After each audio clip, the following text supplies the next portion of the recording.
Hi guys, and welcome to another episode of Kabir Considers.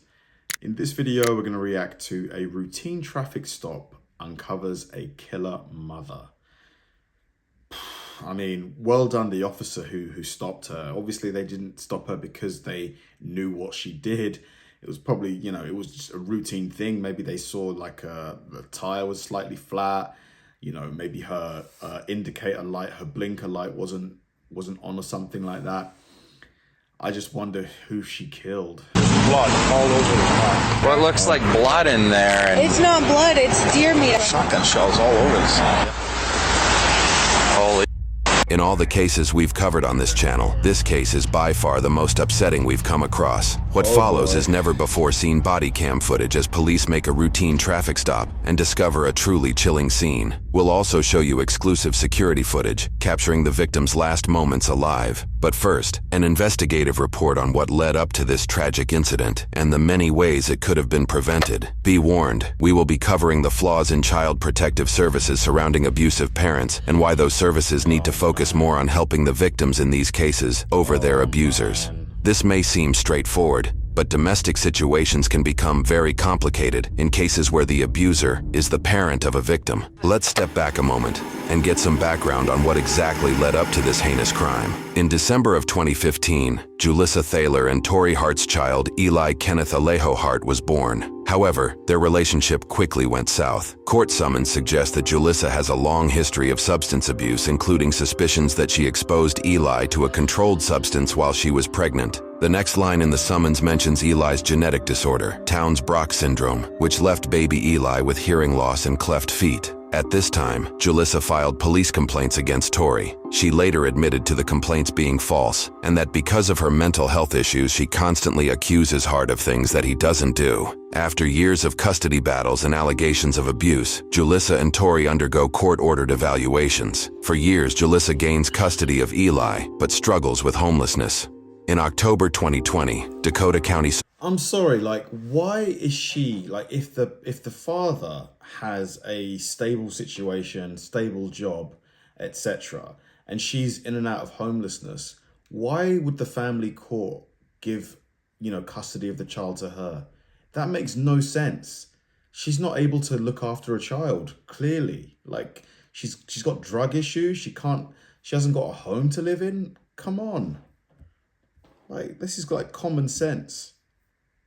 Services find Eli at Julissa's decrepit home, naked and without hearing aids. The social worker on scene could not locate shoes or clothes for Eli outside of a single set of pajamas. DCSS found a flooded upper floor bathroom, eggs broken and smeared throughout the main level, and food in various stages of decay around the main floor. Julissa is hospitalized for mental health issues, but Eli is returned to her care afterward. Around 3 months later, Child Protective Services again took Eli and placed Julissa into custody on a mental health and welfare hold. Julissa was presenting signs of psychosis and claims that she was hearing voices related to self-harm, among other paranoid delusions. This time, Eli was found with matted hair, cuts on his arms, and without his hearing aids. According to a court summons, Dakota County Judge Timothy Wormiger found it contrary to the welfare of Eli to permit him to remain in Julissa's care because of these 8 reasons, which includes Eli's risk of harm, his lack of food, clothing, shelter, and education, along with Julissa's criminal. So they finally removed him from her care. Finally. Still, you took too long.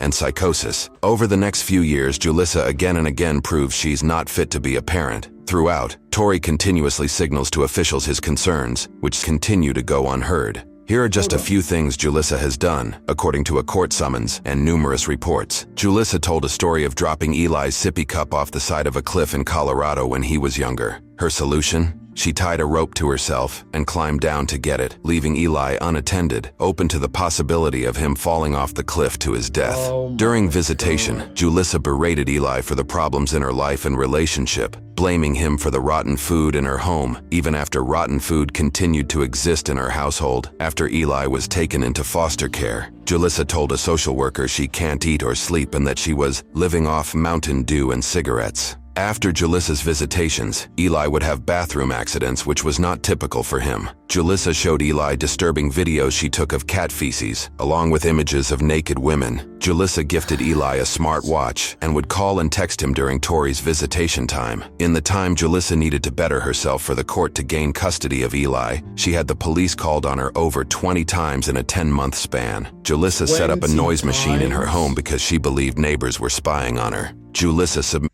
Like, this lady clearly has mental problems, man. Clearly got mental issues.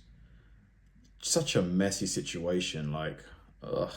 Numerous false police reports of Tori, claiming he was stalking her and was on methamphetamines. Both these accusations and more were disproven. During DCSS visits to her home, Julissa was found to be raising ducks in her living space, despite her attempts to hide them during inspections. 2 separate landlords kicked her out for causing problems. Julissa reportedly drove erratically when dropping Eli off at school, speeding on multiple occasions, and supposedly left tire marks on school grounds. While at school, Eli told teachers he didn't sleep the night before when he was with Julissa. His behavior also reportedly dropped dramatically at school when he was under her care. Julissa lied to the court about buying tickets to Disney World and did so in hopes that it would expedite the custody process to allow her to leave the state with Eli. Julissa stole prescription drugs, and during court-ordered drug test, she consistently failed. Man, the list just goes on and on and on. Like, how much does the court need to see before they take this kid from her? Like, how much? So failed to keep up with court-ordered therapy sessions and parenting classes for over a year, and was given multiple 60-day extensions by the court to fulfill those requirements. Throughout all of Julissa's troublesome actions, Tori voiced his concerns for years to officials for the sake of Eli's safety. According to a court summons, here's some communications Tori sent to officials about his custody case and Julissa's actions. I do have concerns with her mental state that she could do something drastic. The whole purpose of this is to protect Eli, yet I feel he is now being put at risk. What kind of damage is this doing to Eli? This is terrifying to me and upsets me that Eli continues to have to go through this. How is this okay? How will Dakota County monitor Eli's safety and well-being now? Eli is in danger every day he is with her. My son is not safe with her. Who is protecting Eli? Even Eli's caregiver addressed concerns to officials, saying, I feel so bad for Eli. I feel he will be injured or worse being back with his mom. Due to Julissa's false allegations against Tori, he agreed to comply with a safety and permanency plan in order to secure permanent custody of Eli. This included completing domestic violence and parenting classes, randomized drug testing, a mental health assessment, and adhering to an order for protection. In contrast to Julissa, Tori fulfilled all requirements. DCSS reported positive visitations with Tori, noting Eli's happiness, energy. Oh my God, this is making me so angry. So he is basically a great dad. Like, he's doing what is required and she's doing the opposite. Yet she still has custody of the kid. I just find this incredible. Honestly, the judge, everybody involved in making these decisions should be fired. And enjoyment during their time together. According to a court summons, DCSS reports can be quoted that, during these visits with Mr. Hart, Eli is noticeably smiling, talkative, energetic, and he seems to enjoy them. Despite the countless negative reports on Julissa and the positivity and capability of parenting shown by Tori, the court system continually pushed for reunification of the child with their mother over the father. Fast forward to March 2022, Tori filed for custody of Eli in Hennepin County Court, possibly to change the jurisdiction due to concerns about the current court's handling of the case. However, Hennepin Court said they couldn't grant custody due to the ongoing case in Dakota County, and could only move forward if the Chips case were to be dismissed. Within days, the court moved to dismiss the Chips file. Unbelievably, on May 4, 2022, the same defendant who filed all those negative reports against Julissa pushed to remove Eli from court supervision and into reunification with Julissa. Reports made on a later date cited the defendant had no immediate concern for Eli's physical well-being at the time. At this point, Eli had been in foster care for 466 days. Oh, so he's in foster care at this point. This is insane. So he's got a father who's under all of the conditions you put him under. He's just passing every test, but you have him in foster care. I just don't get this. This is just absurd. Despite the recorded evidence that Julissa was not fit to parent Eli, Dakota County Judge Tim Wormiger removed Eli from the county's protection on May 10, 2022. Court summons show that a Dakota County social worker and one of Eli's court-appointed guardians both recommended that Julissa be reunified with her son. Adding more devastation to this case, a hearing was set for the very next day on May 11th, as an opportunity for Tori to raise immediate concerns to prevent the reunification. Unfortunately, the hearing was canceled, robbing Tori of this valuable opportunity. 6 days later, on May 17th, receipts show Julissa would purchase a shotgun with what was likely dozens of rounds, along with a revolver. The receipt even thanks her by name for the purchase. How the hell is someone with all of her problems able to buy a shotgun? She clearly has severe mental health problems. Severe. What? Days later, on May 20th, 2022, Julissa would be found driving a vehicle that was missing a tire and had its back window smashed open. Officers would soon pull her over. This is crazy. Crazy, man. This story is unbelievable.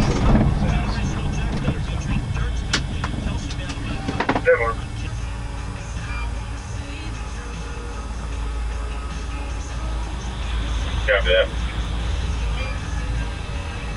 After a few minutes, 2 officers approach her vehicle from either side. According to police reports, the officers noticed shotgun shells, blood in the vehicle, and on Julissa herself, and what appeared to be gunshot holes in the back of the car seat. Julissa herself seems overly calm about the whole situation. According to police reports, she claimed the blood on her came from removing a tampon. Other suspicious claims were also made by Julissa, as seen from this limited body cam footage. There is no tire there. All right. There's what? There's blood all over the car. The car looks like it was involved in a shootout, doesn't it? Like, literally. Traffic violation. I have a broken windshield and I'm missing a tire because some kids were shooting at my car. I had some. What looks like blood in there? And It's not blood, it's deer meat. I had a big bag of, there's a farm around here that does deer meat and hamburgers. So. Shotgun shells all over the side. yeah. Despite the incredibly questionable scene the officers discovered Julissa in, the officers decided to release her, personally chauffeuring her a ride home to her apartment. The officers who work in Hennepin County, home to Minneapolis, also may have feared getting a complaint from the woman, factoring into their decision-making. According to news reports, the search warrant for Julissa's vehicle indicated the police released her because she was growing impatient, cold, and refused to sit in the squad. Back at the blood-soaked vehicle, officers developed probable cause and did a deeper search of the vehicle. Holy.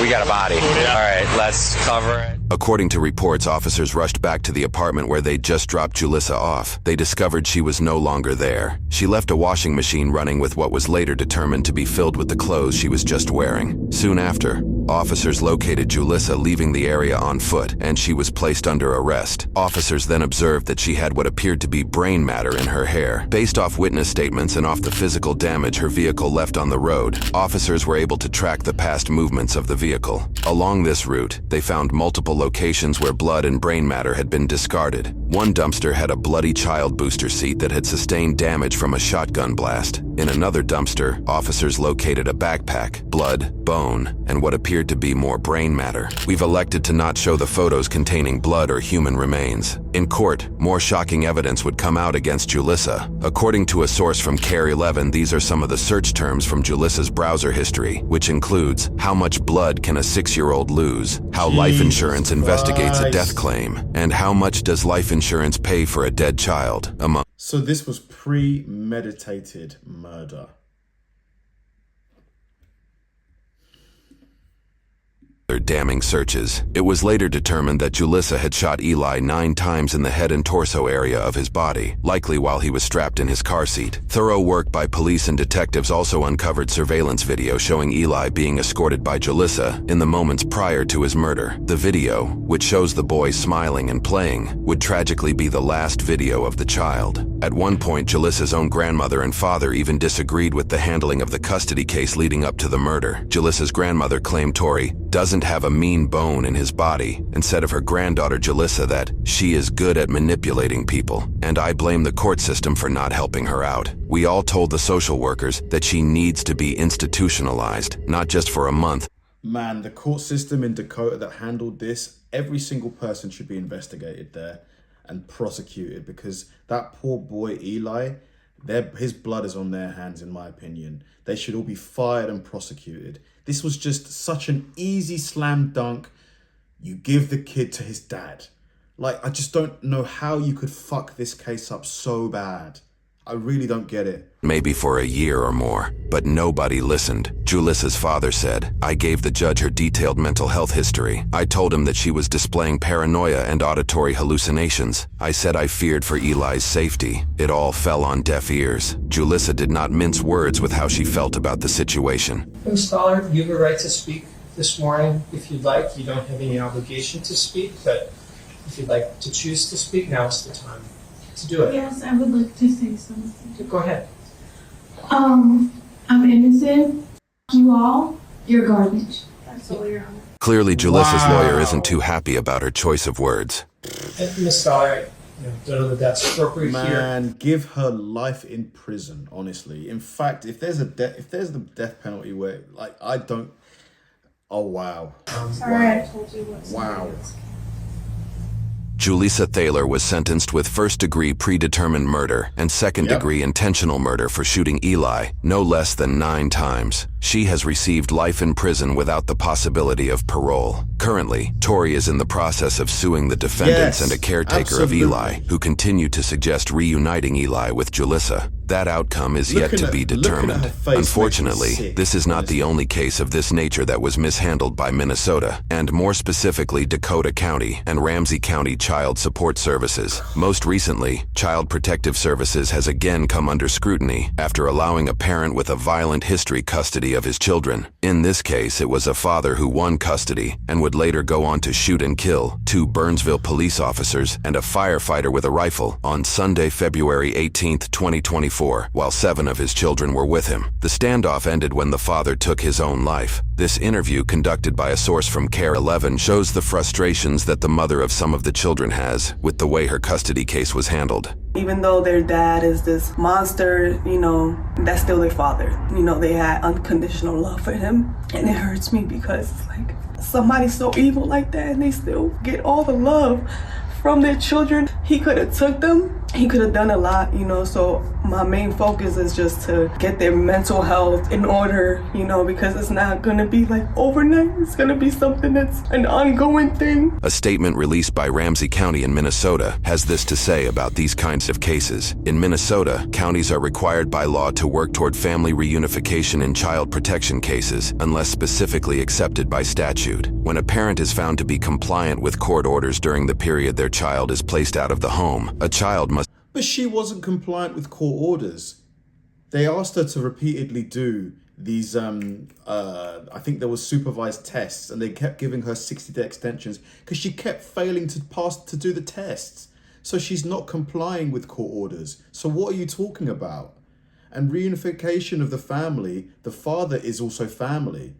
So what are you talking about? I'm sorry, this statement is garbage. Turn to the parent's care. Following reunification with their child, a parent is no longer legally compelled to work with social services. A family may also relocate of their own volition. Hopefully, swift changes in how cases like these are handled happen soon to prevent future tragedies.